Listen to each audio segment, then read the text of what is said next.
Hello, my name is Rich Howard, owner of Architectural Builder Supply. This video is to bring you a closer look at the IVES or Glenn Johnson CL12 invisible latch.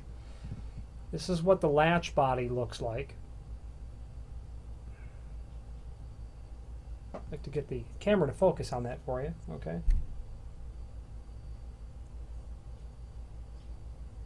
It can also be installed this way, you know. The finished side, and this is the US 2060 satin chrome, would always need to be outside. So depending on the swing of your door, it'll install one of the two ways. It's the edge. Backside. So before we talk about installation, let's just talk about the size. 1.25 inch wide body, and that agrees with the dimensions given from IVES. 2.25 tall, yep, that's also correct. And 9/16, I would say that that would be accurate. The installation of this is such that you install this onto the stop of the door, the cabinet door,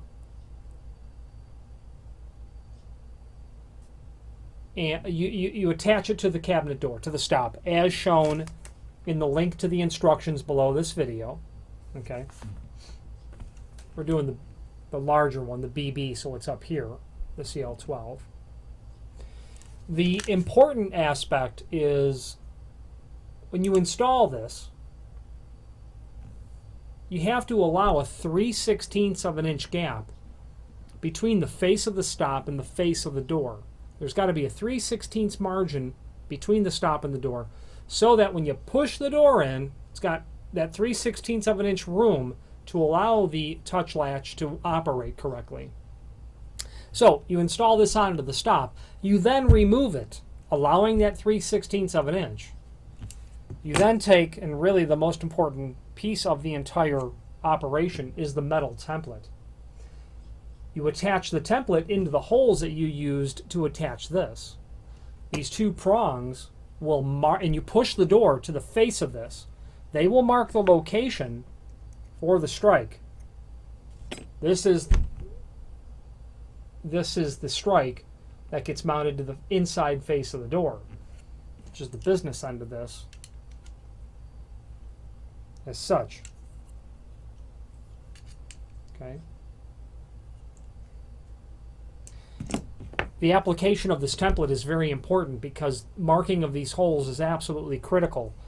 The alignment of the latch body and the strike are so important that if it's correct, this latch works magically. If they're incorrect, the latch is not going to work right. A lot of people have a tendency to think it's a failure of the latch. I disagree. I've installed these, and when they're installed correctly, these work marvelously, no question. So the instructions are painfully simple, and that's because there's not really a lot to this. But the instructions down here really need to be followed. Latch case, 3/16 of an inch gap, remove the latch case, use the metal template, mark the face of the door, reinstall the latch case, install the strike, and it will work really, really well. Includes the long screws that you would need, or the body. Okay. Will include the short screws you need to attach the strike. And then, of course, when you're done, the template can just be discarded. It's not handed because it's got prongs on both sides. You can see that the prongs are not flat. You'll want to mount that with the relieved edge going away from the stop. Okay, very important. And like I said, I've installed these many times, so if you have any questions before you install these, by all means reach out to us. And practical experience tells me that if they're installed correctly, the door is going to work. If they're not installed correctly, they're going to have a problem. So please do follow the instructions. By all means, reach out if you're not sure how to install them. Available in different finishes on the website. The CL12 is the larger of the two. The CL11 is a smaller version. Also available is the CL14 auxiliary pusher, which is what you would use on a door of greater weight, really. I've even had people install these on full-size 3070 doors. They do work, although they're really not intended for doors of that sort of size.